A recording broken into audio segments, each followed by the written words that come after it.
Brothers Company, makers of Swan, the soap with the exclusive super creamed blend, presents... Our friend Swan. With my friend Irma. Starring Marie Wilson as Irma and Kathy Lewis as Jane. Friendship, friendship, just a perfect friendship. When other friendships have been forgot, theirs will still be hot. My friend Irma.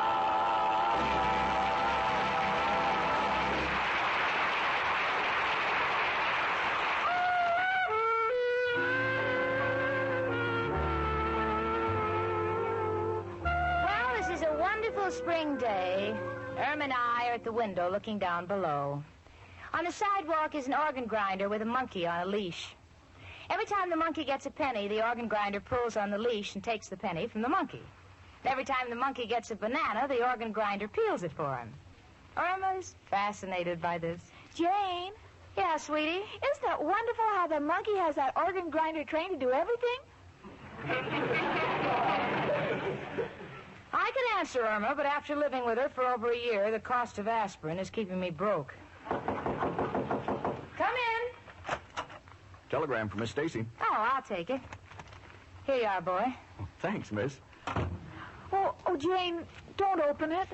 Why not? It's addressed to me. Oh, but telegrams get me so nervous. They always bring bad news. Oh, honey, that's preposterous. Oh, it's not. The last one I got told me my Uncle Henry had just gotten married. What's bad about that? It was from his wife. He was already married. Now, Irma, that's just an isolated example. Believe me, anyone who's afraid of opening a telegram is a superstitious mid-Victorian nincompoop living in the Middle Ages. Irma, please open a telegram for me. Oh, all right, Jane. Oh, Jane, I told you it's bad news. Someone in your family is executed. Executed? Let me see that. Arrived today by train, excited to see you. Irma, that's excited. Honey, it's from my Aunt Harriet. She's coming to New York for a visit. Oh, isn't that nice? Yeah. Dear old Aunt Harriet. Gosh, you know, it's been so long. She raised me, Irma, when I was a little girl. She was so strict. I remember when she took me to the movies, if there was any kissing on the screen, Aunt Harriet would cover my eyes with her hand. The last picture we saw was with Clara Bow. Clara Bow? Wasn't she the girl who was supposed to have it? She may have had it, but I never got to see it.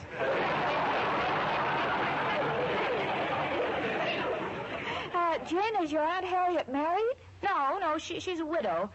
Uncle Alvin left her a fortune. She's quite lonely, though. She's getting on in years. I'm her only living relative. Gosh, Jane, you may inherit her money. Oh, please, Irma, don't even say that. Why, it never even occurred to me. Why, I'd like Aunt Harriet to live to be... oh, my goodness, she's already past that. Jane, is your aunt going to stay with us? Oh, I don't think so, honey. I know she'd be happier in some hotel. Jane, the reason you want to send her to a hotel isn't because you're ashamed of me, is it? Oh, Irma, of course not. And what about Al? Go on, say it. You must be ashamed of him. But I'm not. You must be. Everyone else is. I'm not ashamed of Al, sweetie. It's just that Aunt Harriet happens to be a very straight-laced person. And, well, she's a shrewd businesswoman. I don't think she'd be interested in Al's deals. Oh, he wouldn't do anything. No? I can just picture the meeting. Aunt Harriet would come in, and before I could say, "This is Al," he'd be saying to Aunt Harriet, "Because I like Jane, gonna let you in on a good thing." And before I can separate the two of them, Al would have sold her a piece of property that could only be seen at low tide when the water is clear. Come in. It's only me, Professor Kropotkin. Girls, I hope I'm not intruding, but would you happen to have a spare doorknob? I'm terribly sorry, Professor. We just happen to be out of extra doorknobs. Why do you want one? Well, I would like to hang it outside of my room.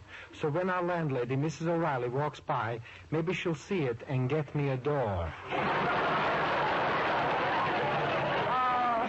Professor. I was only trying to cheer you up. I thought maybe that telegram in your hand is bad news. Oh, this? No, no, it's from my Aunt Harriet. She's coming in for a visit on the 2:15 train from Chicago. Oh, entertaining relatives is no good, but I know how you can get out of it, Janie. You've got to give her the shock treatment. Shock treatment? Uh-huh. You take her up to my room and turn on the lights. Professor, Jane's aunt is very rich. Oh, a rich aunt. Then, Janie, please meet her in my room. Maybe when she sees how I live, she'll adopt me. No, Professor, Aunt Harriet isn't going to stay here. I think she'd be much more comfortable in a hotel. I'll get it. Oh, Jane, look who's here. Hello, Richard. Hello, Irma. Jane, Professor. Oh, Richard, you're just the man I want to see. Where would you take an elderly woman? How old? About 60. Oh, I wouldn't take her any place. I don't go out with women over 40. Please, Richard, my Aunt Harriet's coming to visit me, and I want to find a nice, quiet hotel for her. Do you know of any? What about the plaza? Yeah, the plaza does it. Come on, Richard, take my arm. We're going to Grand Central Station to meet Aunt Harriet. You be nice to her. Who can tell? Someday she may be in your family. Come on. Now, take it easy, Jane. Don't break my arm. I may be in your family, too. Well, in that case, take good care of your arm. Someday I may want you to put that last remark in writing. See you later, folks. Gee, don't they make a lovely couple? Yes, Irma. And the way that Richard chases Jane, I have a feeling she's going to get away. You know, I can't understand why Janie's aunt shouldn't stay here. Gee, neither can I. It just doesn't seem right that one of Jane's relatives should stay at a hotel. I have a feeling that she's ashamed of me. Irma, darling, never think of that. I admit there are moments when Janie is annoyed by your little mistakes. Like the time you set fire to the bottom of her dress because she said she wanted a skirt with a flare. But I'm sure she loves you. Oh, I don't know. It's me, chicken. Oh, come on in, Al, honey. Hiya, chicken. Hello, Professor. Hello, Al. Well, it's 3 o'clock, feeding time. I think I'll go back to my room. What do you mean feeding time? Well, Al, a little bird built a nest outside of my window, and sometimes he comes back with extra bread. Gee, chicken, wish Jane was here. I got a deal she can't laugh at this time. Well, I'll listen to it, Al. What is it? It's absolutely ingenious. I'm going to patent a long shoe with a compartment in the toe filled with samples. So when a housewife slams the door on a salesman's foot, he can still show her the merchandise. What do you think of it, chicken? I like it, Al. Well, you don't seem very enthusiastic. What's on your mind, chicken? Well, I'm always proud of you and your deals, but I don't think Jane is. What do you mean, chicken? Well, Jane has a rich aunt visiting her, and... Oh, I'll do that again. Do what again? When I said rich, your ears stood up. Well, that's just a reflex, like when someone says, "Here come the cops," my feet start moving. You say this aunt of Jane's is rich? Yes, and Jane says she's getting on in years and is very fond of Jane. Oh, but Al, I wouldn't want you to get any dishonest ideas. Chicken, that's hitting below the belt. You know my scruples. I'm only indicating a slight interest because I feel sorry for these rich dames. What do you mean, Al? Well, they all follow a pattern. They leave half of their dough to a relative like Jane, and the other half is wasted on some foolish thing like a home for one-eyed goats or wayward pigeons. When with a little handling in this situation, it could go to you and me and our children. Oh, when you say the word children, I hear the patter of little feet in my head.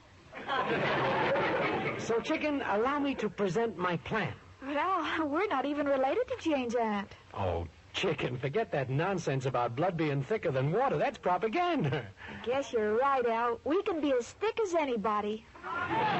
Please, chicken, my only object is to get in solid with the dear lady. Now, where is she stopping? At the plaza. Good. Now, we send her a little gift right off. I know, flowers. We could send her a brace of petunias, a spray of violets on a background of gardenias, or maybe a mess of orchids. Can't make up my mind. Why not, Al? Got no money. Al, I'll be glad to lend you the money. Oh, no, chicken, I would never take money from you. After we're married and you're still working steady, that's different. Then it becomes respectable. Oh, Al, I'm so lucky to be going with a man of character like you. Well, you either got it or you ain't. I just happen to be filthy with the stuff. Hello, Irma and Al. Oh, hello, Miss O'Reilly. My, My, you look nice. You're wearing your hair differently. Oh, thank you, Irma. It's the new upsweep. Of course the professor don't like it. He said before I swept it up, I should have raked it. You look younger than ever. Something we can do for you, Mrs. O'Reilly? Well, if you'd be so kind. My niece and nephew are taking me to a pig roast. Oh, and it's going to be so good to be back among all my friends. Now, my niece's little baby's asleep up in my room, and little Muriel Martin's going to sit with him. Now, when she comes home from school, would you give her this key to my room and these $2 I promised her? We'll take care of everything, Mrs. O'Reilly. Thanks. Irma, dear, I dressed in a hurry. Did I paste my eyelashes on straight? No, one is higher than the other. Oh, glory be, I must get my heels fixed. Don't forget the baby. Goodbye. Al, you're putting the $2 in your pocket. Chicken, you are now looking at the latest thing in babysitters. Who, Al? You and me. Well, what about little Muriel? She'll be here any minute to sit with a baby. Chicken, this is a competitive world. First come, first served. You and I watch the kid, and with the $2, we send flowers to Aunt Harriet. But, Al, I don't know anything about babies. I know they have to be bathed and oiled and powdered, but I wouldn't know where to oil him. You'll learn. But, Al, do you think it's right for us to be babysitters? Chicken, don't you see what a wonderful opportunity this is? This will be a test case of our marriage. Want to see how it'll feel to have a baby. Oh, Al, this is just like playing house. Now, you bring the baby up, and I'll get something for him to eat. Uh-huh. What do you got? Well, let me look in the cupboard. Now, let's see. Graham crackers, ketchup, Strong Heart. Strong Heart? That's dog food. Yes, I bought 6 cans of it. But, Chicken, you don't have a dog. I know, but it was such a bargain. Skip the food. Open a bottle of milk while I go and send some flowers to dear Aunt Harriet. And I'll be right back with the baby. Oh, and, Al. What, Chicken? If anyone sees you walking upstairs with a baby, it might be embarrassing. So if they ask you if you're the father, just tell them you don't know.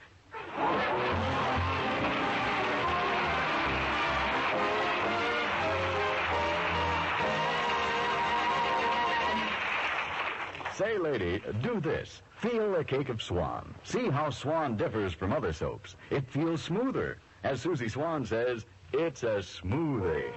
It's a smoothie, it's a cake of Swan. You can feel the super cream blend. You can feel the difference in it. You can tell it in a minute. It's a smoothie. That's Swan. Yes, the way Swan feels is a direct result of Swan's super creamed blend. So next time when you unwrap a cake of Swan, make this little test. Run your fingertips over the surface of the cake. Feel the smoothness. See how Swan's super creamed blend makes Swan differ from other soaps. Then, when you use Swan for dishes, feel Swan's suds. They feel richer, creamier. And Swan's, look at your hands. You'll see they're left with a smooth, soft, young look. Swan Super Cream suds are thick, fast suds, too, and they rinse away so completely your dishes don't need wiping. It's true. Swan soap means faster dishwashing and protection for your hands, thanks to Swan's exclusive Super Creamed blend.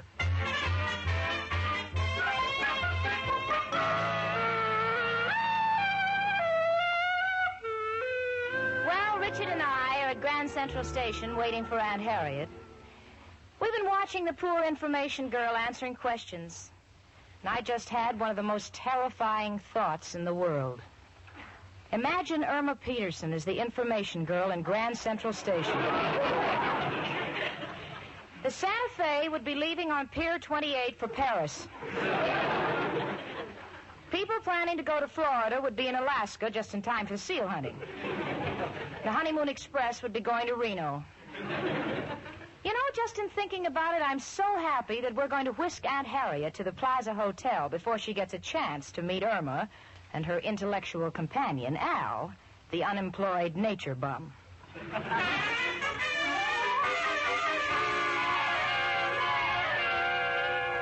Chicken, when we're through with Aunt Harriet, she'll be putty in our hand. Oh, look, Al, the little baby's going to sleep. Ah, he's a cute little shaver, huh? Bless his little heart. Look how he snuggles next to you, Al. You know, you'd make the greatest father in the world. Who else would ever think of giving a baby a kitchen knife to play with? It was nothing, Chicken. Happen to know when a kid cuts his teeth, he has to have something to cut with. And what about you, chicken? What a mother you'd make. Who would have thought of putting chocolate on his feet? Well, Al, that's a woman's instinct. At least now when the baby puts his foot in his mouth, he'll put on weight. Oh, let's face it, Al, we're just a natural for children. Yeah, we're a natural. And someday, chicken... Oh, Al.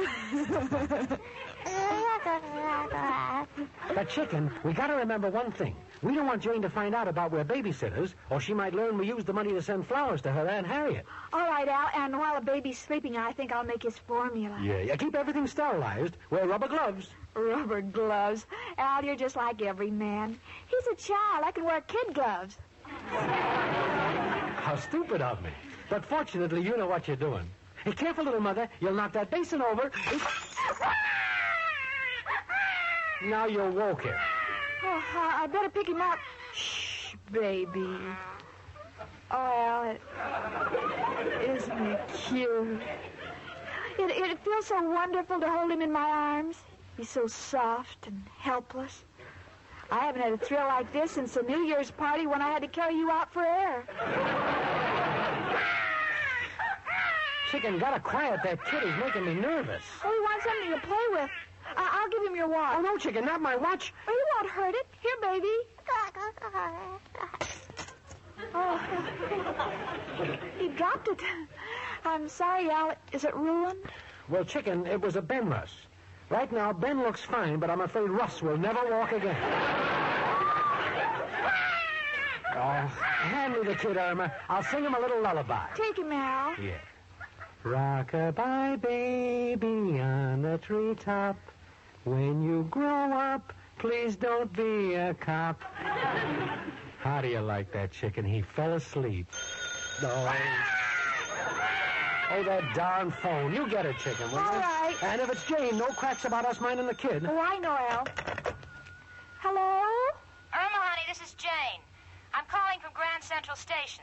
Oh, that's nice. Bon voyage, Jane. Irma, I'm not going anywhere. Don't you remember? I'm waiting for my Aunt Harriet. Oh, yes. Well, give her my regards.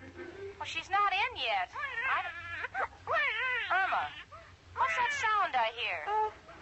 What sound, Jane?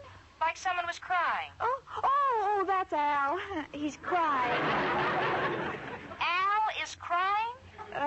Yes, his feet hurt him. This sounded like a child. Well, Al has small feet. What do you want, Jane? Well, honey, my aunt may have gotten off at 125th Street Station. If she calls the house, you send her to the Plaza Hotel, huh? We'll wait for her. All right, Jane, goodbye. Any news, chicken? Oh, Aunt Harriet didn't show up yet. Well, she better. Ain't gonna sit up all night with this kid just so we could send her flowers. Come in. It's only me again, Professor Kropotkin. I just wanted... Oh, look. A little baby. Yes, it belongs to Mrs. O'Reilly's niece. We're sitting on it. I mean, we're babysitters. Oh, it's such a sweet little thing. It's a shame something so wonderful has to grow up into a person. I wish we could keep this person quiet. You got to have a feeling for babies, Al. You know, my brother Peter has got a wonderful system with his little son. When the boy starts crying, Peter reads to him from a book on child psychology. But what if he doesn't stop crying? Then Peter hits him with the book. This is known as applied psychology. It's applied where it'll do the most good. But with such a small baby, you got to sing to her. Well, we already tried that, but the baby refuses to go to sleep. No, Al, no, I'll handle it. Come here, little baby. Baby face. You got the cutest little baby face. I hope you'll never live to see my place. You'd be a mental case. Oh, my darling little baby face. I scared him. So I'll tell you what, baby. Baby, you stay here and don't go away, and I'll run down to the corner and buy you some candy. Jelly beans, a bit of honey, maybe even a teething ring. Oh, they don't work. He's been chewing on one for 30 minutes. He hasn't got any more teeth.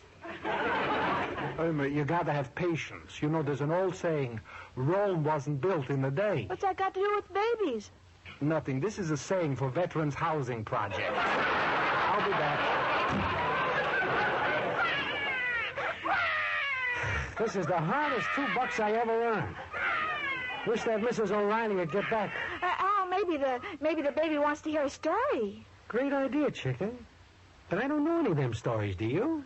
Well, I know the one about the 3 bears, but I always get stuck at the part where the little bear chops down the beanstalk and Humpty Dumpty falls in the porridge.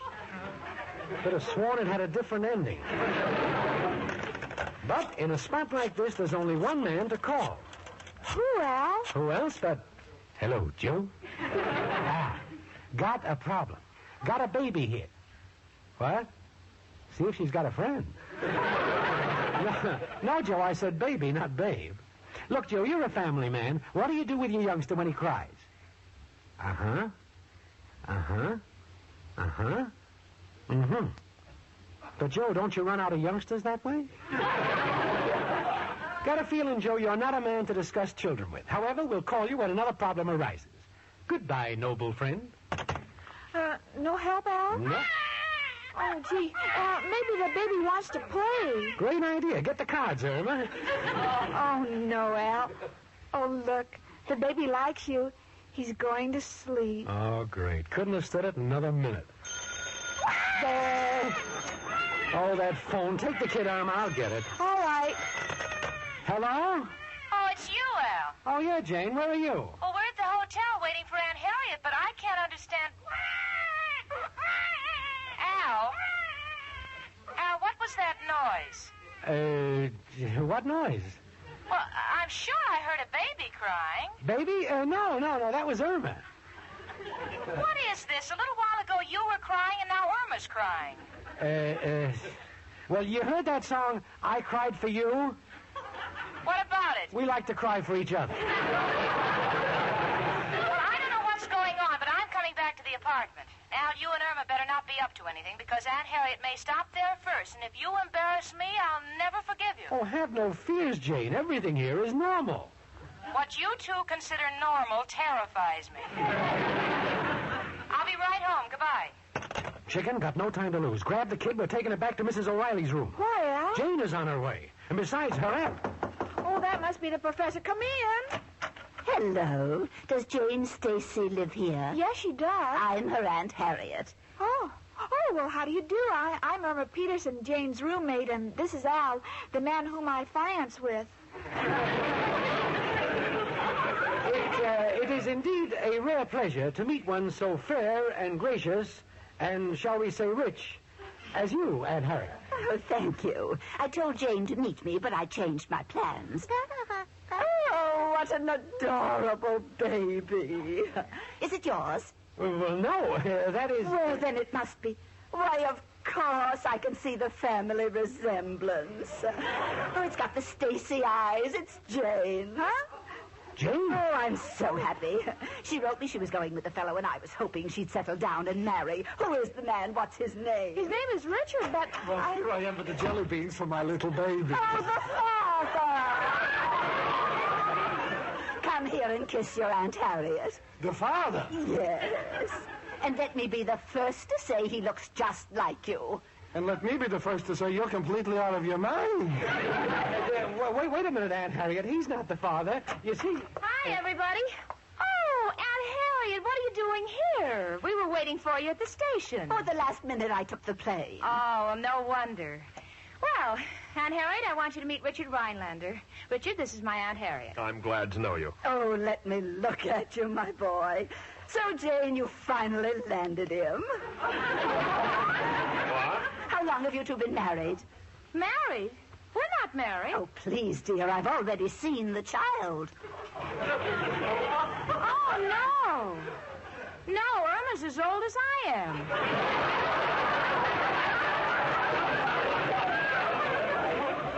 She just sounds that way. I mean this baby here. Baby? Where? Irma Peterson. Al, what is this? I want to know what's going on here. They say it's not theirs. You say it's not yours. Don't look at me. I just bought jelly beans. Now, wait a minute. I insist on knowing whose baby this is. Please come in. Oh, it's little Muriel Martin. Look here, Mr. Owl. I've been speaking to my mother, and she says you've got to give me the baby. It belongs to me, and I'm supposed to take care of it. Oh, certainly. Here you are, Muriel. Never want to deprive a mother of her child. Do you mean to say that... I do. Believe it or not, Aunt Harriet, that little girl is just another hillbilly bride.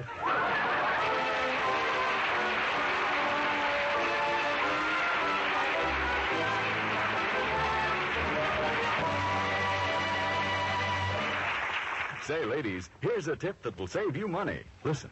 Take advantage of that exciting Lever Buy Two sale. That's right. You can save 50% on a beautiful modern aluminum saucepan. Just the kind of a 2-quart saucepan with cover that's so useful in your kitchen. It's made of fine 18-gauge aluminum. And what's more, it has a no-twist handle. And both the handle and the cover knob are made of no-burn Bakelite. And here's more good news. This gleaming saucepan of Regal aluminum ware is worth $2. But you can get it for only $1 if you take advantage of the Lever Buy Two sale. Here's all you do to get it. Send in the wrappers from 2 cakes of Swan soap. That's right. 2 Swan wrappers is all it takes.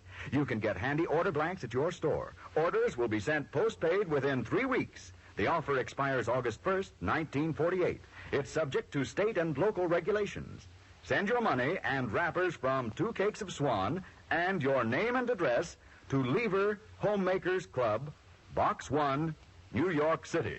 Well,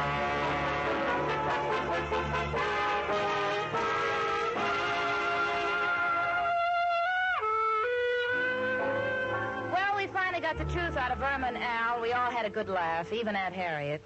But Irma, having held a baby in her arms, cannot wait until she has some of her own. In fact, she's just finished knitting 5 little booties for the baby's feet.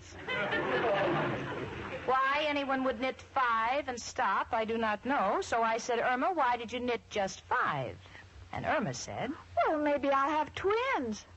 yeah, but honey, that would just be 4 feet. Why knit 5 booties? Well, one of the twins might be a triplet. You know, if you can figure that one out, I wish you'd come and live with my friend, Irma.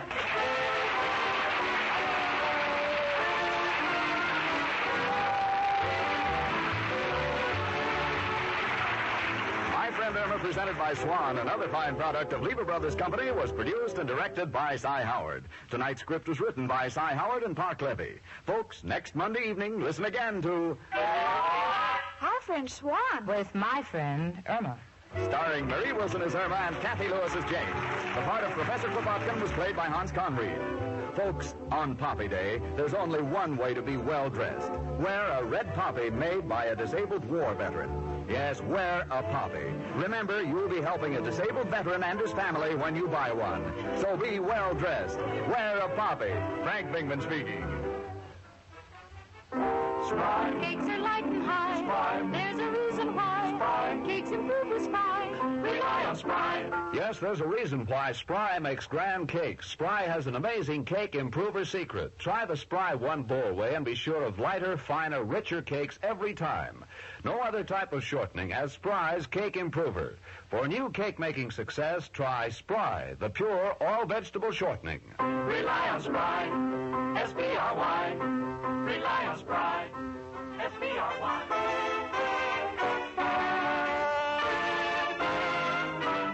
Tune in next week 1 hour earlier and listen to the Lux Radio Theater, immediately followed by My Friend Irma. This is CBS, where 99 million people gather every week. The Columbia Broadcasting System.